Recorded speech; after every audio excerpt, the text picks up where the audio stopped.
ఈరోజు మన వీడియోలో నెల్లూరు చేపల పులుసు ఎలా ప్రిపేర్ చేసుకోవాలో చూద్దాము. ఏ మసాలాలు లేకుండా న్యాచురల్గా నెల్లూరు చేపల పులుసు అసలైన తయారీ విధానం ఇక్కడ చూసేద్దాం.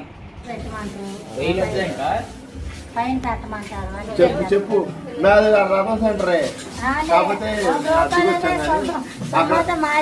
నేనేమంటలేదు. అదే పట్టుకొని వచ్చేస్తారా చేపలు కొన్నాం. మా ఇంట్లో కత్తిపేట లేదు, ఇది పక్కింటి తెస్తే పొదును లేదు, దానికి పొదును పెడతాం.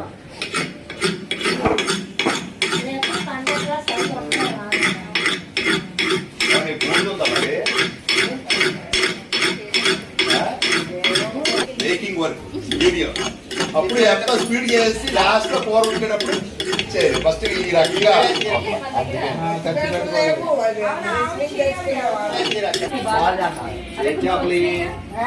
రాగండి.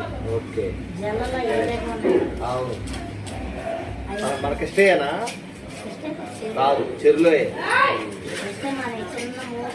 అంతే, చెరులో. ఓకే, చేపలకి కొంచెం శంకు లేపేలాగా దిగ్గో. శంకు లేపితే ఎర్రగుంటే ఫ్రెష్ అని అర్థం.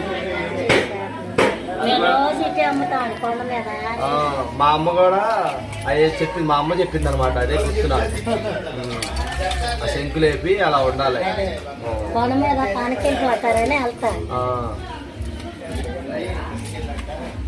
ఇందులో మామిడికాయ వేసుకోమంటావా? ఏం వేసుకోమంటావా? మామిడికాయతో పులుసు, చేపల పులుసు తెలుస్తుందా?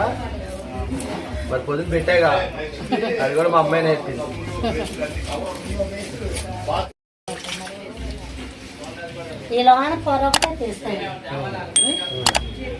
అంతే, పొర తీసి తలకాయ కోసేస్తే. తలకాయ ఫ్యాన్స్ ఎక్కువ ఉన్నారు ఇక్కడ. అదిగో చూస్తుంది, చూసావా?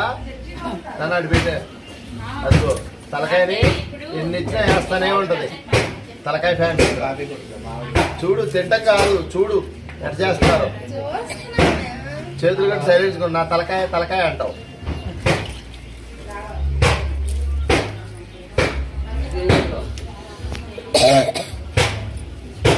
ఏదైనా ఫ్రెష్ చేపలు చూస్తేనే నోరు ఊరిపోతాయి. ఇది వండిన తర్వాత చెప్పవసరం.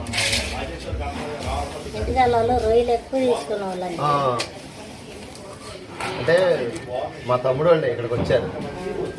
అందులో మాకు హైదరాబాద్లో ఇంత ఫ్రెష్గా దొరకవు మాకు చేపలు.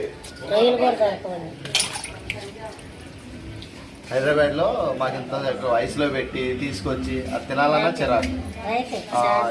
అందుకని నువ్వు అక్కడ చేపలు అనగానే ఇక్కడ మాకు అలా వచ్చేసాం కిందకి కలుక్కుమంది.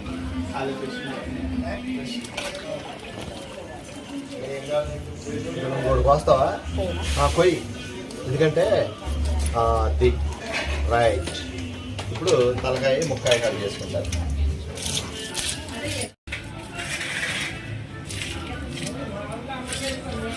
టేబుల్ స్పూన్ పసుపు వేసుకొని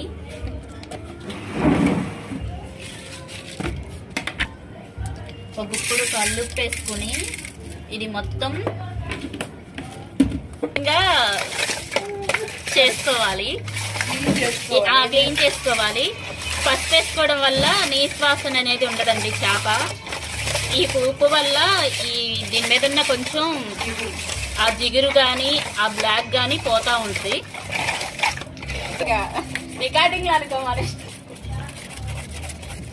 కిందేసి ఇలా రుద్దుకోవాలి గరుకు నేల మీద.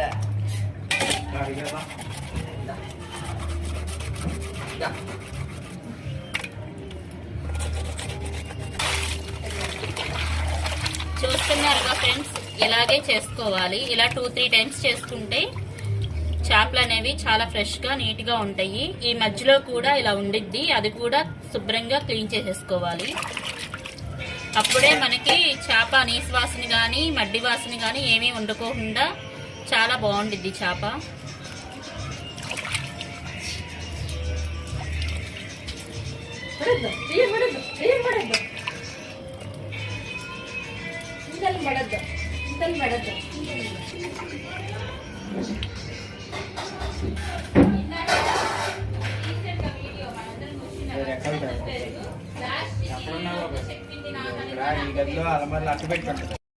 నెల్లూరు చేపల పులుసుకి మనం పొడి మసాలా ప్రిపేర్ చేసుకుందాము. 3 టేబుల్ స్పూన్ ధనియాలు, 2 టేబుల్ స్పూన్ మెంతులు, 2 టేబుల్ స్పూన్ జీలకర్ర. వీటిని 2 మినిట్స్ దూరగా వేయించుకోవాలి.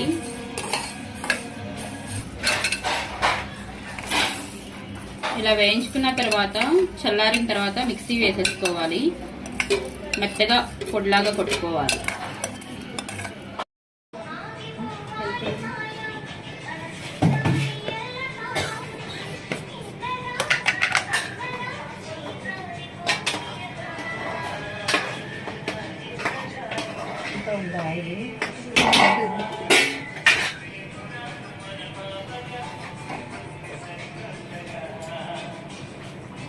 స్టవ్ వెలిగించుకొని ఇలాగూ వెడల్పుగా ఉన్న పాత్ర పెట్టుకోవాలి. పాత్ర వేడెక్కాక నేను 150 గ్రామ్స్ ఆయిల్ వేసుకుంటున్నానండి. చేపల పులుసుకి ఆయిల్ ఎక్కువ ఉంటే టేస్ట్ గా ఉండిద్ది, నీసు వాసన కూడా రాకుండా ఉండిద్ది. ఆయిల్ వేడెక్కిందండి. ఇప్పుడు 1 టేబుల్ స్పూన్ ఆవాలు వేసుకోవాలి. నెక్స్ట్ 1/2 టేబుల్ స్పూన్ జీలకర్ర వేసుకోవాలి.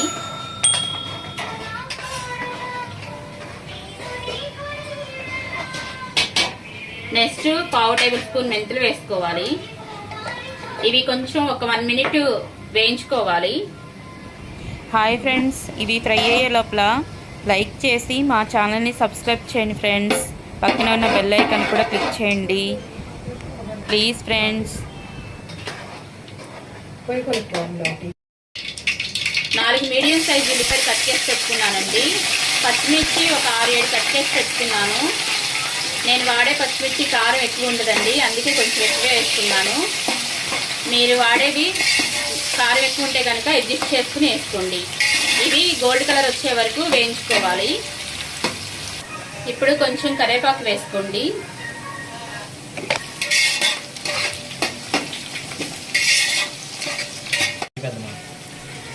ఈ ఫ్రై అయిపోయిన తర్వాత ఇప్పుడు టమాటా ముక్కలు వేసుకోవాలి. నేను పెద్ద టమాటాలు 2 కట్ చేసి పెట్టుకున్నానండి. ఈ టమాటాలు కొంచెం మగ్గే వరకు మనం వెయిట్ చేయాలి. ఇప్పుడు రుచికి సరిపడా సాల్ట్ వేసుకోవాలి. 1 టేబుల్ స్పూన్ పసుపు వేసుకోవాలి. మొత్తం అంతా ఒకసారి కలుపుకోవాలి.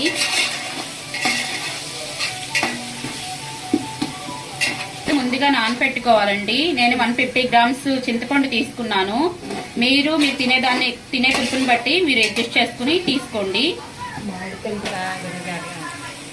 ఇప్పుడు కారం వేసుకోవాలండి. చేపల కూరకి కారం ఎక్కువ పట్టింది, దాన్ని బట్టి కారం ఎక్కువ వేసుకోండి. కారం అనేది మీ ఆప్షనల్ అండి, మీరు తినేదాన్ని బట్టి అడ్జస్ట్ చేసి వేసుకోండి. ఇదంతా ఒకసారి మళ్ళీ కలుపుకోవాలి. ఇప్పుడు చింతపండు పులుసు ఇలాగూ పిండుకోవాలి.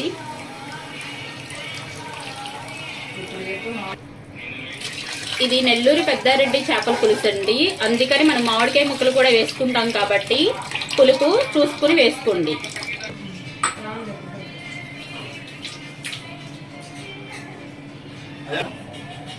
పులుసు మరిగిన తర్వాత చేపల ముక్కలు వేసేసుకోవాలండి. పులుసు మరిగే వరకు కాసేపు వెయిట్ చేయాలి. చెప్పాగింది అక్కడ పులుసు మరుగుతుందండి. ఇప్పుడు మనం చేప ముక్కలు వేసేసుకుందాము. ఇక్కడ మీకు ఒకటి చెప్తాను, చికెన్ అనేది ఉడక చెడిపోయిందండి, చేప అనేది ఉడికి చెడిపోయింది. అందుకని మీరు పులుసు పోసుకునేటప్పుడే 1-2 సార్లు చూసుకుని పులుసు అనేది సరిసమానంగా సరిపోయేటట్టుగా వేసుకోండి.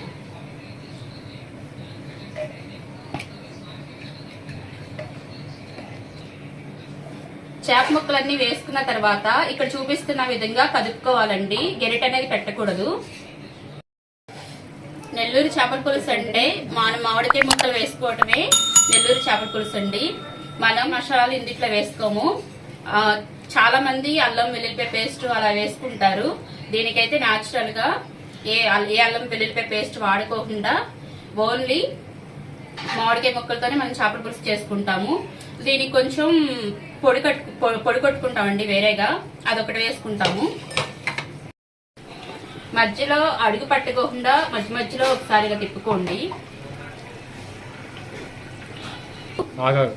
ధనియాలు, మెంతులు, జీలకర్ర మొత్తం దోరగా వేయించుకొని ఇలా మెత్తగా పొడి చేసుకోవాలండి.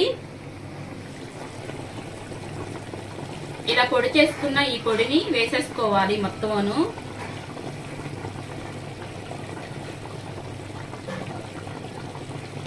మీరు ఒకటి గమనించారా, ఇందులో ఈ ఒక పొడి తప్పనిచ్చి మనం ఏ మసాలాలు యూజ్ చేయలేదు. ఈ నెల్లూరు పెద్దారెడ్డి చేపల పులుసుకి మెయిన్ ఇంగ్రీడియంట్ ఏంటంటే మామిడికాయనండి. చేపల కూర అనేది ఎప్పుడు పలచగా అనేది ఉండకూడదండి. చేపల కూర దగ్గరికి వరకు ఉడికించుకోవాలి. చేపల కూరకి ఆయిల్ ఎక్కువ వేసుకోవాలి, కారం, పులుపు అనేది ఎక్కువ వేసుకోవాలి. అవన్నీ సరిసమానంగా ఉంటేనే చేపల కూర అనేది ఎక్సలెంట్ గా మంచి టేస్ట్ తో ఉండిద్ది. అయిపోయింది, చేపల కూర దగ్గరికి అయిపోయిందండి. ఇప్పుడు లాస్ట్ అండ్ ఫైనల్ గా మనం కొత్తిమీర జల్లేసుకుని స్టవ్ ఆఫ్ చేసేసుకుందాం. అంతేనండి, నెల్లూరు చేపల పులుసు రెడీ అయిపోయింది.